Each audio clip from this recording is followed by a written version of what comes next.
शब्दांची धार आणि आधाराचा हात.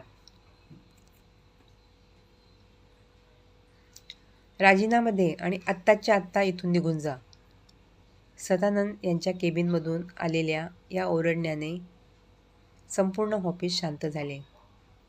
कोणालाच माहीत नव्हते की आज शब्दांची ही धार एका तरुणाचे करिअर संपवणार आहे की कोणीतरी त्याच्यासाठी आधाराचा हात पुढे करणार आहे. एका मोठ्या कॉर्पोरेट कंपनीत सदानंद नावाचे एक वरिष्ठ मॅनेजर काम करत होते.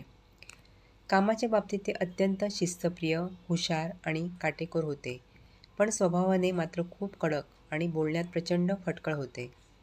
त्यांच्या हाताखाली राहुल नावाचा एक तरुण नुकताच असिस्टंट मॅनेजर म्हणून रुजू झाला होता. राहुल प्रामाणिक आणि मेहनती होता, मात्र नवीन असल्यामुळे कंपनीच्या काही गुंतागुंतीच्या सिस्टीम्स समजून घेण्यासाठी त्याला थोडा वेळ लागत होता. एकदा कंपनीला एका मोठ्या आंतरराष्ट्रीय प्रोजेक्टसाठी टेंडर फाईल सादर करायची होती. सदानंद यांनी ही महत्त्वाची जबाबदारी राहुलवर सोपवली. राहुलने रात्रभर जागून फाईल तयार केली, पण सततच्या कामामुळे झालेला थकवा आणि घाई यामुळे त्याच्याकडून क्लायंटच्या बजेटमधील एका आकड्याची चूक झाली. त्यामुळे टेंडर रिजेक्ट झाले आणि कंपनीचे कोट्यवधी रुपयांचे नुकसान झाले. ही बातमी ऐकताच सदानंद यांचा पारा चढला. त्यांनी राहुलला सर्वांसमोर केबिनमध्ये बोलावले. सदानंद यांच्या चेहऱ्यावरचा राग पाहून राहुल आधीच घाबरला होता. सदानंद टेबलवर हात आपटत ओरडले, राहुल, हे काय केलंयस? एवढी साधी गोष्टसुद्धा समजत नाही का तुला? डोळे बंद करून काम करत होतास की डोकं घरी ठेवून आला होतास? राहुल मान खाली घालून म्हणाला, sir, I am very sorry. माझ्याकडून चुकून. त्याचे वाक्य पूर्ण होण्याआधीच सदानंद पुन्हा ओरडले, सॉरी? तुझ्या सॉरीने कंपनीचे कोट्यवधी रुपये परत येणार आहेत का?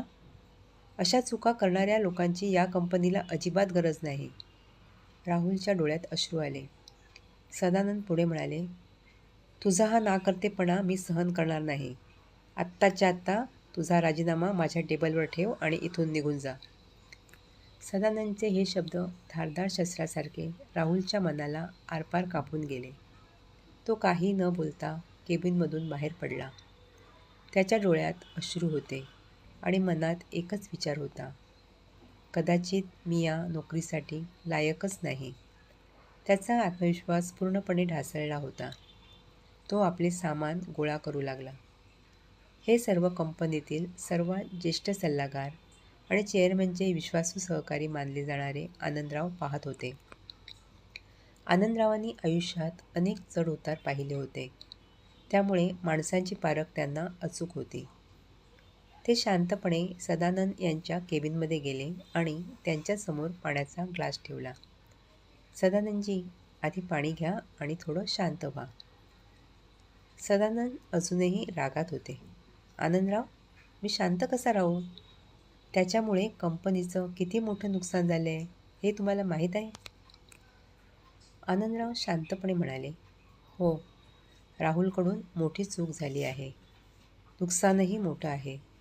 पण सदानंदजी, आज तुम्ही जे केलं ते त्या आर्थिक नुकसानापेक्षाही मोठं नुकसान आहे. सदानंद त्यांच्याकडे पाहू लागले. आनंदराव पुढे म्हणाले, तुमचे शब्द फार धारदार होते. पण एक गोष्ट लक्षात ठेवा, शब्दांना फक्त धार नसावी, त्यात आधारही असावा. सदानंद शांत झाले. आनंदराव त्यांच्या खांद्यावर हात ठेवत म्हणाले, धार कापते पण आधार जोडतो. क्षणभर शांतता पसरली. आनंदराव पुढे म्हणाले, राहुलने चूक केली हे खरं आहे. त्याला त्याची चूक समजावून सांगायला हवी होती. पण तुम्ही त्याला चूक सुधारण्याची संधी देण्याऐवजी त्याचा आत्मविश्वासच तोडून टाकला. कदाचित तुमचे 2 आधाराचे शब्द त्याला पुन्हा उभं करू शकले असते. उद्या तोच मुलगा कंपनीसाठी तुमच्या कल्पनेपेक्षाही मोठं काम करू शकतो. थोडा वेळ थांबून आनंदराव म्हणाले, चुका माणसाकडूनच होतात.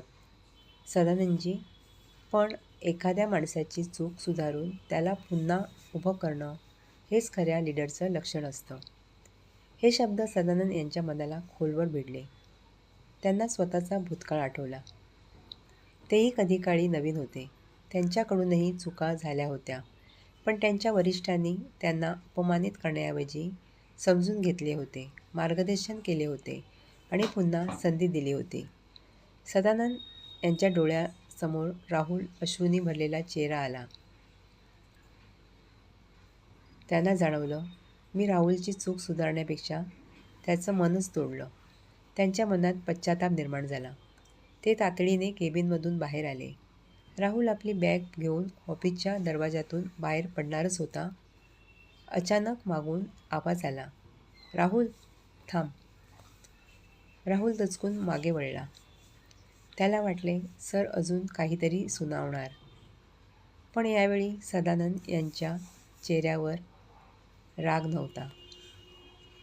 ते राहुलजवळ गेले आणि त्याच्या खांद्यावर हात ठेवला. यावेळी त्यांच्या आवाजात धार नव्हती, तर वडिलकीची आधार होता. सदानंद म्हणाले, राहुल मला माफ कर. रागाच्या भरात मी खूप चुकीचं बोललो. चूक तुझ्याकडून झाली हे खरं आहे, पण तू नवीन आहेस. खचून जाऊ नकोस. थोडं थांबून ते म्हणाले, मला तुझी मेहनत आणि प्रामाणिकपणा माहीत आहे. तुला राजीनामा देण्याची अजिबात गरज नाही. राहुलच्या डोळ्यात पुन्हा अश्रू आले. पण यावेळी तो अपमानाचे नव्हते. ते आधार मिळाल्याचे अश्रू होते. सदानंद हसत म्हणाले, चल बॅग परत जागेवर ठेव.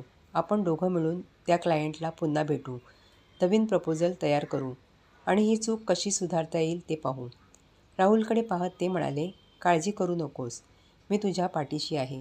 हे 4 शब्द ऐकताच राहुलच्या मनात पुन्हा आत्मविश्वास जागा झाला. त्याने पुढचे 3 दिवस रात्र मेहनत करून एक नवीन आणि प्रभावी प्रेझेंटेशन तयार केले. सदानंद यांच्या मार्गदर्शनाखाली दोघांनी क्लायंटची पुन्हा भेट घेतली.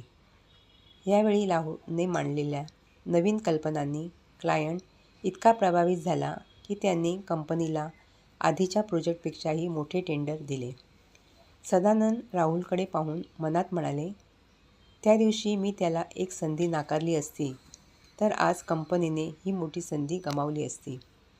आणि त्यांना आनंदरावाचे शब्द आठवले, धार कापते पण आधार जोडतो. शब्दांमध्ये अथांग शक्ती असते. आपण तोंडातून बाहेर काढलेला प्रत्येक शब्द हा एकतर कोणाचे तरी मन चिरून टाकू शकतो किंवा एखाद्याच्या तुटलेल्या मनाला पुन्हा जोडू शकतो. एखाद्याची चूक दाखवून देणे चुकीचे नाही, पण चूक दाखवताना त्या माणसाचा आत्मविश्वास तोडू नका.